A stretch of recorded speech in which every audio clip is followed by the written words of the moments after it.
Salut tout le monde! Aujourd'hui, on va décortiquer un concept absolument fondamental, un de ceux qui ont vraiment changé la donne pour la vitesse et l'efficacité de l'intelligence artificielle, le momentum. Vous allez voir, c'est une de ces idées brillantes qui, une fois qu'on l'a comprise, semble presque évidente. Allez, on plonge directement dedans. On va commencer par la question qui fâche. Quand on essaie d'entraîner un modèle d'IA avec les méthodes les plus basiques, on se retrouve très vite face à un comportement étrange. Ça zigzague, ça oscille, bref, c'est pas efficace du tout. Mais pourquoi ça fait ça? Et surtout, comment une idée qui a plus de 60 ans est venue régler ce problème? C'est tout l'enjeu de ce qu'on va voir ensemble. Pour vraiment apprécier la solution, il faut d'abord bien, mais alors très bien, cerner le problème. Et ce problème, il prend sa source dans la méthode la plus intuitive qui soit pour optimiser quelque chose, la descente de gradient.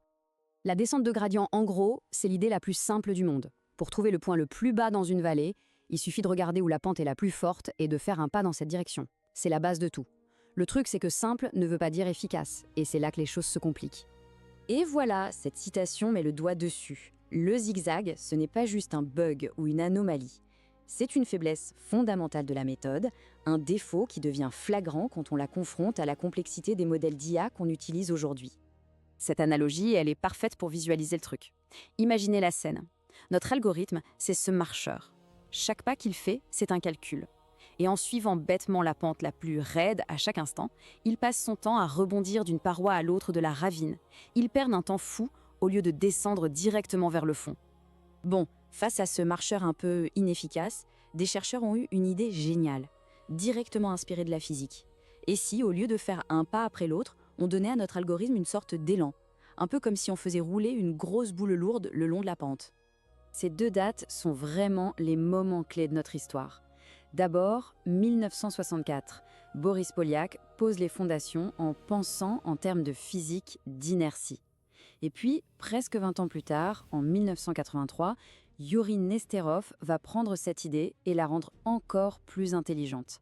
C'est une vraie évolution de la pensée. Du coup, notre analogie évolue. On oublie le marcheur et on le remplace par une boule lourde. Contrairement à une personne, une boule lourde ne change pas de direction à la seconde. Elle a de l'inertie.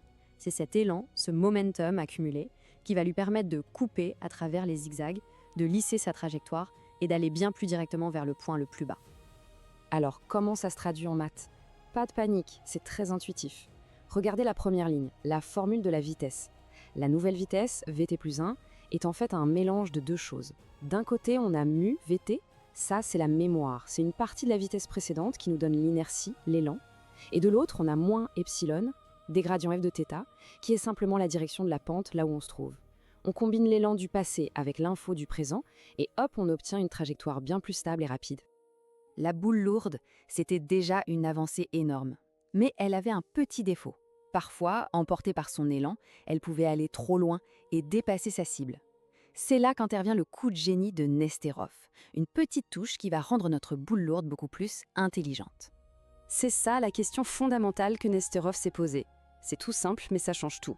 Au lieu de calculer la pente là où on est pour décider où aller, pourquoi ne pas d'abord estimer où notre élan va nous emmener et calculer la pente à cet endroit futur? C'est une correction subtile, mais incroyablement puissante. Voilà, ce tableau résume parfaitement la différence.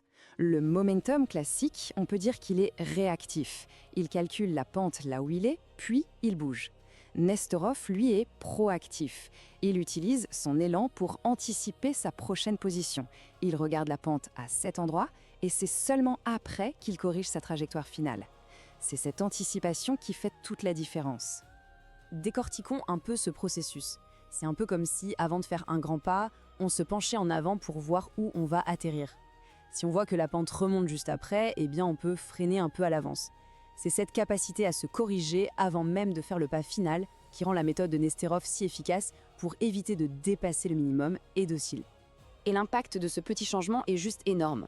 Comme le dit cette citation, cette modification qui a l'air de rien, d'apparence anodine, c'est ce qui donne à la méthode de Nesterov sa stabilité et sa réactivité bien supérieures. On n'a pas réinventé la roue, on l'a juste ajustée de manière extrêmement maligne. Bon, toutes ces idées, nées dans les années 60 et 80, c'est une très belle construction théorique. Mais leur véritable importance, elle se mesure aujourd'hui dans le fonctionnement quotidien de l'IA moderne. Voyons un peu comment cette théorie s'applique en pratique. S'il y a une chose à retenir ici, c'est que le momentum, ce n'est pas juste une option sympa. C'est une nécessité absolue. Les paysages d'erreurs des réseaux de neurones sont incroyablement complexes, bien plus que notre petite ravine.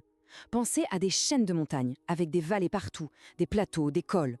Sans l'inertie du momentum pour traverser ces zones difficiles, l'entraînement des modèles serait beaucoup plus lent, voire complètement bloqué.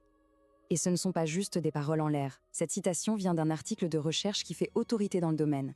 Des chercheurs de premier plan l'ont démontré. Sans momentum, atteindre les performances de pointe en deep learning, c'est mission impossible. C'est tout simplement un ingrédient standard dans la recette du succès. Ok, il est temps de faire le point sur tout ce qu'on vient de voir et de jeter un petit coup d'œil vers ce que l'avenir nous réserve dans le monde de l'optimisation. Voilà le fil rouge de notre histoire, résumé en 3 points. D'abord, un problème simple, le zigzag. Ensuite, une première solution inspirée par la physique, l'inertie. Et enfin, une amélioration subtile mais décisive, l'anticipation.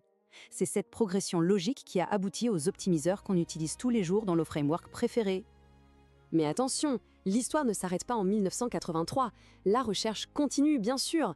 Aujourd'hui, on explore des méthodes où le momentum n'est plus fixe, mais s'adapte tout seul. Il met plus d'élan dans les lignes droites et il freine davantage dans les virages serrés. C'est ça l'avenir de l'optimisation, des descentes encore plus intelligentes et plus efficaces.